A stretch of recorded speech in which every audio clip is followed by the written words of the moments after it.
भाजपा में न बेटी पढ़ रही है न बेटी सुरक्षित। भारतीय जनता पार्टी में पुलिस का इकबाल खत्म हो है। तो कह रहा हूँ कि इनके भारतीय जनता पार्टी के जो धाकड़ नेताओं का भी वीडियो आपने देखा होगा, पूरा देश देखा। एनसीआरबी का डाटा देखे, एनसीआरबी का डाटा कहता है कि 10 रेप 10 हत्याएं उत्तर प्रदेश में प्रतिदिन होती हैं। सबसे रीढ़दार अगर कोई मुद्दा है तो वो है स्वास्थ्य। स्वास्थ्य इतना धरातल पे गिर गया है कि आप देखे होंगे, छापा मंत्री एक जगह छापा मारे और एक मरीज ने कहा कि 1 रुपए की पर्ची 50 रुपए लिया जा रहा, मगर स्वास्थ्य मंत्री ब्रजेश पाठक ने उस पर कोई कार्रवाई। ये जो जीत है ये ईवीएम की जीत है। हम लोग लगातार मांग कर रहे हैं, आपके चैनल के माध्यम से भी मांग कर रहे हैं चुनाव आयोग से कि ईवीएम से चुनाव न हो, चुनाव बैलेट पेपर से हो। साथियों नमस्कार, एक बार फिर से हमारे YouTube चैनल लोक बंधु लाइव पर आप सभी का बहुत बहुत स्वागत है। हमारी मौजूदगी इस समय समाजवादी पार्टी केंद्रीय कार्यालय लखनऊ पर है और तमाम जो समाजवादी पार्टी के कार्यकर्ता, तमाम नेता हैं, लगातार वो जो है 2027 को लेकर तैयारियों में जुट गए हैं। फिलहाल अभी जो ताज़ा मुद्दा इस समय महिलाओं की सुरक्षा और लॉ एंड ऑर्डर को लेकर चल रहा है, इसी मुद्दे पर बातचीत करने के लिए हमारे साथ जौनपुर के पिछड़े दलितों की बहुत बड़ी आवाज़ राकेश अहीर जी हैं और इनसे हम जानने का प्रयास करते हैं कि इनकी क्या प्रतिक्रिया होगी। जिस तरीके से उत्तर प्रदेश में इस समय तमाम हत्याएं, लूट, बलात्कार जैसी घटनाएं आम हो गई हैं। सर बहुत बहुत स्वागत है। बहुत बहुत धन्यवाद आपको लोक बंधु टीवी को। सर क्या कहेंगे, जिस तरीके से इस समय प्रदेश की जो लॉ एंड ऑर्डर की व्यवस्था है या जो महिला, जिस तरीके से तमाम भारतीय जनता पार्टी के तमाम नेता बेटी बचाओ बेटी पढ़ाओ का नारा देते हैं और तमाम ऐसी बेटियों के साथ हमारे देश के तमाम ऐसी घटनाएं हो रही हैं जो कहीं ना कहीं समाज में भाजपा में न बेटी पढ़ रही है न बेटी सुरक्षित है, क्योंकि जो पढ़ने की स्कूल है वो भाजपा बर्बाद कर दिया। 11 lakh basic school Bharatiya Janata party ने बंद कर दिया। इनकी नीयत ही नहीं है कि बेटी पढ़े और वो सुरक्षित रहे और आगे बढ़े। ये सिर्फ और सिर्फ चाह रहे हैं कि इस देश में कैसे नफरत बढ़े, कैसे वर्ण व्यवस्था बढ़े, कैसे छुआछूत और जाति व्यवस्था जो पहले था वो इस देश में फिर लागू हो जाए। तो आप देखे रहे हैं कि जिस राजधानी में मुख्यमंत्री और डीजीपी बैठ रहे हैं, उस राजधानी में 12 साल की मासूम बच्ची के साथ रेप जैसी जघन हत्या हो रही है, रेप करके हत्या कर दी जा रही है। ये इससे बड़ा दुर्भाग्यपूर्ण क्या हो सकता है। अभी जिस तरीके से अभी पिछले कुछ दिनों पहले लगातार आप जौनपुर से हैं और लगातार जौनपुर में हत्याओं का एक दौर सा आ गया था, एक बाढ़ सी आई थी। लॉ एंड ऑर्डर की व्यवस्था पे आप क्या कहें?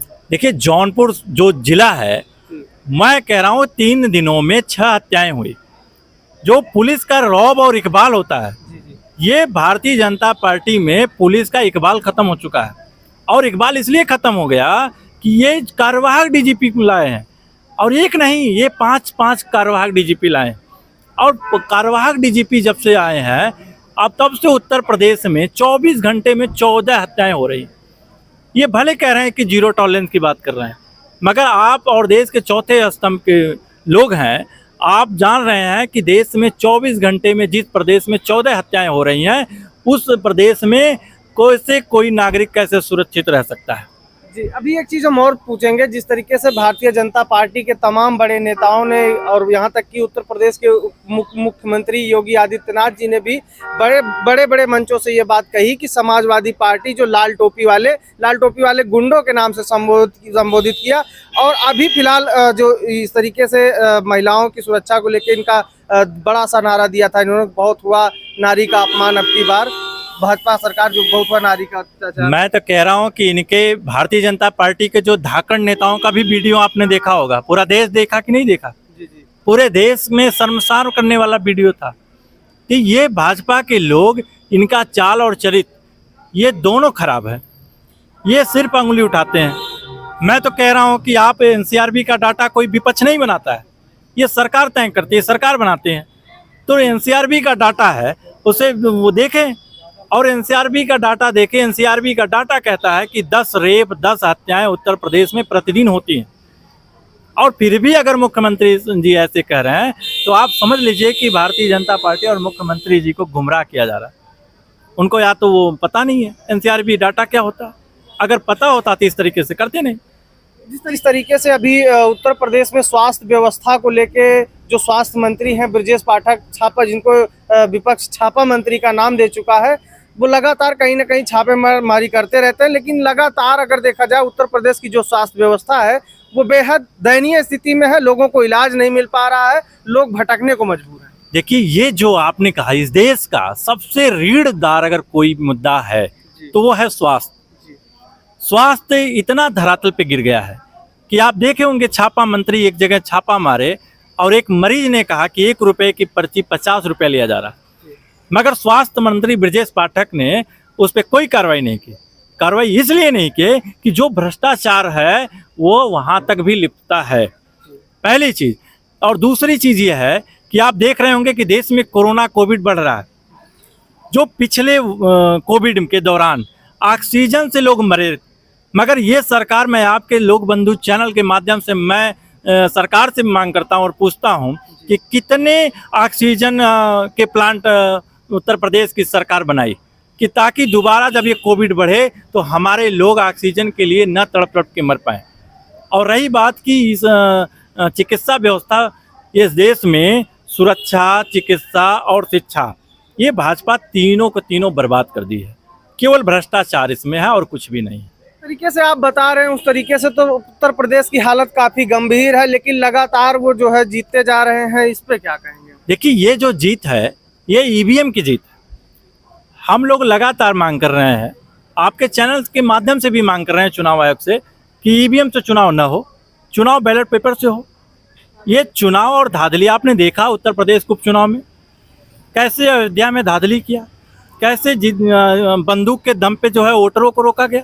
ये लोकतंत्र में इस तरीके की घटना कभी आप शायद नहीं देखे होंगे कि पुलिस के दम पे किसी को वोट नहीं दिया जा रहा है, किसी जाति विशेष का नाम काट दिया जा रहा है, बीएलओ के थ्रू जो कर्मचारी हैं चुनाव के लोग, उन नाम कटवा दिया जा रहा है। तो ये जितने भी लोग हैं ये बेईमानी करने वाले लोग हैं और बेईमानी से जीते हैं। अच्छा, एक चीज और एक मुद्दे पे बात करेंगे कि जिस तरीके से विपक्ष लगातार, विपक्ष के तमाम बड़े नेता, या ये एक बहुत लंबा संघर्ष रहा है जातीय जनगणना की मांग को लेकर। इस समय जिस तरीके से भारतीय जनता पार्टी ने एक घोषणा की कि वो जातीय जनगणना कराएगी, क्या कहेंगे? ये दरअसल विपक्ष की जीत है। ये जातीय जनगणना काफी टाइम से इसका मांग था और माननीय राष्ट्रीय अध्यक्ष जी, चाहे प्रेस के माध्यम से हो, चाहे सड़क के माध्यम से हो, चाहे सदन के माध्यम से हो, वो लगातार जातीय जनगणना की मुद्दा को उठाते रहे और मांग करते रहे। वो हमेशा ये कहते थे कि जिसकी जितनी संख्या भारी उसकी उतनी हिस्सेदारी। मैं कह रहा हूँ कि जब जातीय जनगणना हो जाएगी तो जो मतभेद है, जातियों में लड़ाने का मतभेद है कि वो हमारा हिस्सा खा गया, वो हमारे हिस्से खा गए, इससे ये स्पष्ट हो जाएगा कि किस जाति का कितना संख्या है और उस जाति के आधार से उसको हिस्सेदारी तय की जाएगी, जिससे समाज में कोई बेमनस्ता और कोई वो भय विचार नहीं पैदा हो पाएगा। अच्छा, एक चीज और हम बात करेंगे, जिस तरीके से लगातार आपकी पार्टी और आपके तमाम पदाधिकारी और कार्यकर्ता दावा कर रहे हैं कि 2027 में हम इस सत्ता को उखाड़ फेंकेंगे और समाजवादी पार्टी की सरकार बनेगी, किस तरीके की तैयारियां चल रही हैं आप? देखिए, ये बहुत अच्छा आपने कहा। आप देखे होंगे कि अयोध्या की जनता ने इनकी नफरत भरी राजनीति को नकार दिया और पूरे देश में नफरत भरी राजनीति के जितने धार्मिक डिस्ट्रिक्ट हैं, धार्मिक सीटें थी, उत्तर प्रदेश सब के सब हार गए। इससे ये स्पष्ट है कि जो पीडीए की रणनीति जो माननीय अखिलेश यादव जी ने बनाई है, उस रणनीति से भारतीय जनता पार्टी की सफाया 27 में होने वाला है और माननीय अखिलेश यादव जी मुख्यमंत्री बनने वाले। जी, बहुत बहुत धन्यवाद। हमारे साथ राकेश अहीर जी थे। तमाम जो ज्वलंत मुद्दे हैं उत्तर प्रदेश की सियासत में, तमाम बड़े मुद्दे जो इस समय जनता के बीच में हैं, जो जनहित के मुद्दे हैं, उस पर चर्चा हुई। इन्होंने बेबाकी से अपनी राय रखी। फिलहाल पूरे खबर पर आपकी क्या प्रतिक्रिया है कमेंट बॉक्स में ज़रूर दीजिएगा। मिलते हैं किसी अन्य वीडियो में। नमस्कार।